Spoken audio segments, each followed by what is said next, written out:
Assalamualaikum warahmatullahi wabarakatuh. Kembali bertemu dengan saya. Semoga kalian di sana, alhamdulillah, sehat selalu ya. Hari ini saya akan menjelaskan tentang materi PPKN. Oke. Tentang bab 2 yaitu sistem dan dinamika demokrasi di Indonesia. Demokrasi. Tujuan pembelajarannya yaitu menghargai nilai ketuhanan dalam demokrasi Pancasila sesuai dengan Undang-Undang 1945, berperilaku santun dalam berdemokrasi. Yang ketiga, mengkaji sistem dan dinamika demokrasi Pancasila sesuai dengan Undang-Undang. Keempat, menyajikan hasil kajian tentang sistem dinamika Pancasila sesuai dengan Undang-Undang 1945. Hakikat demokrasi. Yang pertama, makna demokrasi. Apa sih demokrasi itu? Demokrasi berarti kekuasaan di tangan rakyat atau lebih, yang dikenal sebagai pemerintah dari rakyat, oleh rakyat, dan untuk rakyat. Makna demokrasi. Negara demokrasi dimaknai sebagai negara yang menganut bentuk atau mekanisme sistem pemerintahan dengan mewujudkan kedaulatan rakyat, atau disebut juga kekuasaan warga negara atas negara. Makna demokrasi masih dalam maknanya. Ciri-ciri pokok berjalannya proses demokrasi di suatu negara adalah sebagai berikut. Yang pertama, pemerintah menjalankan kehendak dan kepentingan rakyat. Yang kedua, adanya pemisahan dan pembagian kekuasaan pemerintahan. Dan yang ketiga, adanya mekanisme tanggung jawab dari pemerintahan. Ini struktur-struktur dari demokrasi. Ada kriteria menentukan sistem demokrasi, ada kekuasaan, keadilan, kesejahteraan, peradaban, efeksi, keamanan, dan keamanan juga. Hakikat demokrasi masih sama ya, dari yang di atas. Berdasarkan cara menyampaikan pendapat, demokrasi dapat dibedakan sebagai berikut. Yang pertama, demokrasi langsung, dan kedua, demokrasi tidak langsung atau perwakilan, dan terakhir ketiga, demokrasi perwakilan dengan sistem pengawasan langsung dari rakyat atau referendum. Berdasarkan wewenang dan hubungan antara kelengkapan negara, demokrasi dibedakan menjadi demokrasi parlementer dan demokrasi presidensi. Ciri-ciri utama dari sistem demokrasi adalah tegaknya hukum di masyarakat, atau bisa disebut juga law enforcement, dan diakuinya hak asasi manusia atau HAM oleh setiap anggota masyarakat di suatu negara. Menurut Melvin E.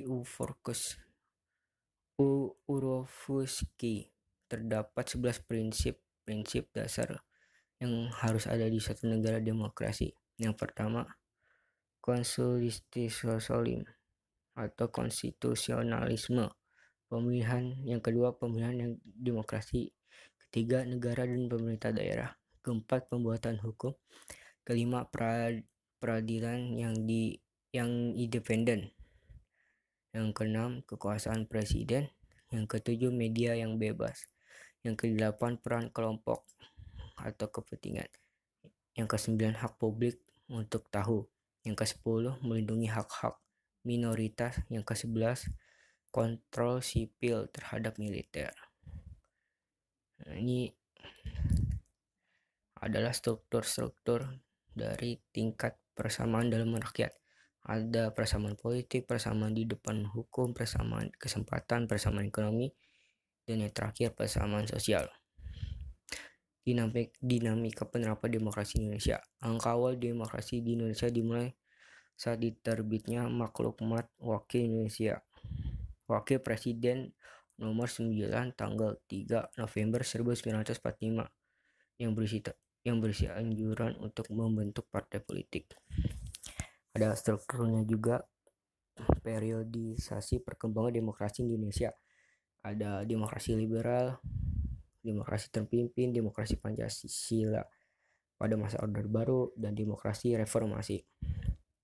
Sejarah pergantian kabinet yang terjadi pada masa demokrasi liberal sebagai berikut. Kabinet Nasir, Kabinet Sukiman Suwirjo, Yang ketiga, Kabinet Willy Po. Yang keempat, Kabinet Ali atau Kabinet Ali Wongso. Yang kelima, Kabinet Bahundin Harapa dari Masyumi. Yang keenam, Kabinet Ali. Yang kedua, 7, Kabinet Juanda. Dinamika penerapan demokrasi di Indonesia. Pada masa demokrasi terpimpin Dekret Presiden 1959 menyatakan Undang-Undang Dasar 1950 berlaku lagi dengan memberlakukan kembali UUD NRI tahun 1945. Orde Baru berkeinginan memasangkan Pancasila dan Undang-Undang 1945 secara murni dan konsekuen sebagai kritik terhadap Orde Lama yang dianggap telah menyimpang dari Pancasila. Dengan demikian, sistem politik ini diberi nama demokrasi Pancasila. Untuk pertama kalinya pada tahun 2004, bangsa Indonesia melaksanakan pemilihan presiden dan wakil presiden secara langsung oleh rakyat. Pemilu diikuti oleh 24 partai politik. Perilaku yang mendukung tegaknya nilai-nilai demokrasi antara lain sebagai berikut. Yang pertama, menjunjung tinggi persamaan. Yang kedua, menjaga keseimbangan antara hak dan kewajiban. Yang ketiga, memudayakan sikap bijak dan adil. Yang keempat, membiasakan musyawarah dan mufakat dalam mengambil keputusan. Yang kelima, mengutamakan persatuan dan kesatuan nasional.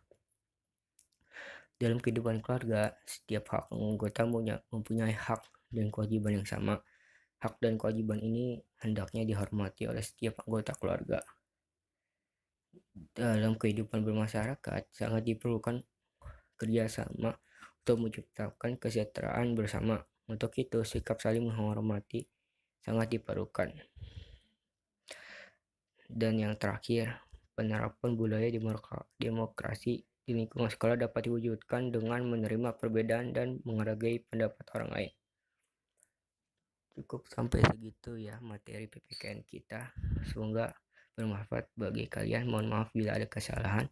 Wassalamualaikum warahmatullahi wabarakatuh.